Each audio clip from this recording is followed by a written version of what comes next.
Dan Illman, Matt Bernier, the feature race at the Big A on Sunday is race number 8. Let's take a look at the field for the New York Stallion Series, going 7 furlongs for fillies and mares. We've got a field of 7. Charlie Baker has the 4 Bluegrass Jamboree and the 7 Riot Worthy. And we'll begin with a discussion on Bluegrass Jamboree, who earned a Beyer speed figure last time out of 92. It was a visually solid race. If she runs that fig again, she's going to win. But when you look at her from 6 lifetime starts, while she's really done nothing wrong, never out of the exacta, that 92 Beyer stands out like a sore thumb. And you have to wonder, is it really true? I need her to prove it to me at a shortish number. And again, I think it's as simple as, like you say, if she runs the 92, she's winning. Nobody else can run that kind of race. It's so much better than anything else she had done before. Now look, again, it's not implausible that, okay, she took about 6 weeks off and she came back, she's 3 years old. Late on in these 3-year-old years, they can take steps forward. It's so much faster than anything else she had done. I want her to prove to me that it's legit. And I think it's 7 furlongs is also a question. She's never raced past 6.5 in her career. It's a little bit of a test. But as we see from the Timeform US pace projector, the pace is not expected to be taxing. Bluegrass Jamboree expected to be sparring with the 5 and 6, but with fractions that may not be fast. I guess it's one of those interesting things. We've always talked about it, the way that the races run. It's not necessarily how fast you're going, it's how you're going fast or slow in some instances. If there's 3 of them that line up, I wonder, obviously a race like the Ballerina back at Saratoga, that was just an anomaly, but if there's a couple of them that want to go, I wonder if it gets a little bit quicker than maybe it would suggest here. Bluegrass Jamboree does have a positive formulator fact in her corner. Her trainer Charlie Baker is clicking at 35% over the past 4 years, with last out winning dirt sprinters making the second start off the layoff. Now, if the pace is slow, that could work against the 7 Riot Worthy, who came with a rush last time out against a good field of open non-winners of 2 other than.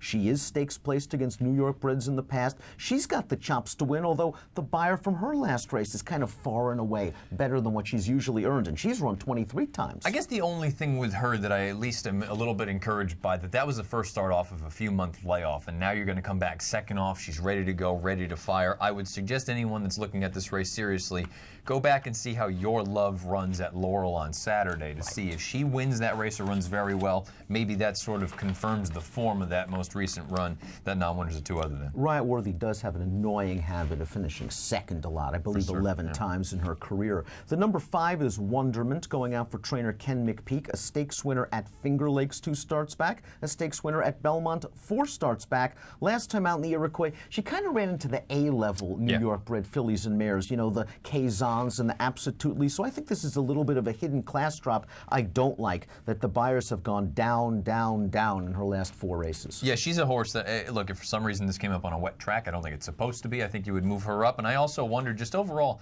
I've never loved her. I don't think she's gotten any better from her 2-year-old campaign on. I just kind of feel like she was a nice horse. She's going to go out there. She's going to give you what she's got. Whether it's good enough or not, we'll find out. The 6 Baronix Bank should be up on the lead, and I wouldn't be surprised if Dylan Davis, on the favorite, the 4 Bluegrass Jamboree, just lets Baronix Bank go, and that gives Baronix Bank a nice chance. Kendra Carmouche is a very good rider and an astute judge of pace. This filly began her career.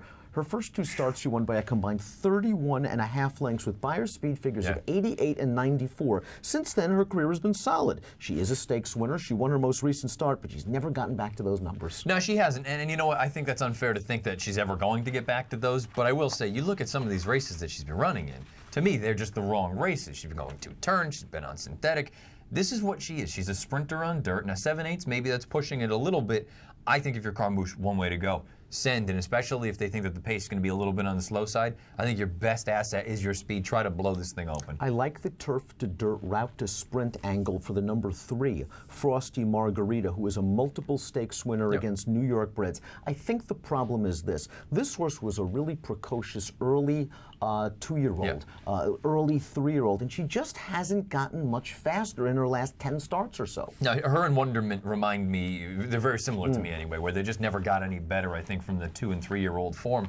She's fine. I wouldn't be surprised at all if she ran a good race. I just don't think I don't love her as far as a win candidate is concerned. Turf to dirt also down towards the rail, the number 1 Passport to Victory. You're getting a rare price on Javier. Yeah. 12 to 1 on the morning line. This one has some sneaky speed, but she's eligible for a non-winners of 2 life race still. She is stakes priced against New York breds, but her best figs have come on turf. I hate to see horses that are 1 for whatever the number is. Against open winners. Against open winners. And the thing is, with that 1 victory coming in gate to wire fashion, and I don't see any chance of her, I shouldn't say any chance. I think it's unlikely that she's going to get out there and just wing it and ding it. Although at the same time, if you're Javier, you've got the best, and you look at it and you say, if there's not a lot of speed in here, and if for some reason Bernick's Bank or someone else is just content letting you go, maybe that's a scenario where she can get this thing done. I don't love her, though. Let's take a look at our top picks for this race. I want you to tell the folks about the number 2, Be Noteworthy. You came off a fairly lengthy layoff last time out, and I really liked the way she was charging at the end, and the fact that she was able to equal her career best buyer speed figure. Yeah, there's just a part of me that looks at it and says, you know what, for all these other fillies in here, and mares, I think we kind of know what the story is here. With this mare, I know she's 5 years old, and I know she's gone to the post 13 times, so she really hasn't done anything wrong.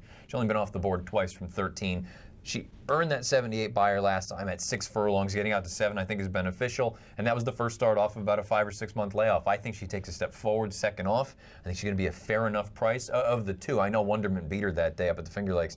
I would take her every day of the week. I just think if they go a decent pace early on, I think she's going to have a big chance. You're going to go with the number 2, Be Noteworthy, 4 to 1 on the morning line. Bluegrass Jamboree, that last figure is a bit dubious right now, but she's lightly raced. I still think she might have a forward move, not a fat buyer perhaps, but still I think another good performance. I do like her tactical speed in this race. I'll go 4, 7, and 2 in the New York Stallion Series. It's race number 8 at Aqueduct on Sunday, and if you're playing the Aqueduct card from home, no better place than DRF Bets. As you see, a $300 sign-up bonus is there just for you when you sign up at drf.com/fall using the promo code FALL300. Approximate post time for the Feach at Aqueduct on Sunday, 3:47 Eastern. Good luck.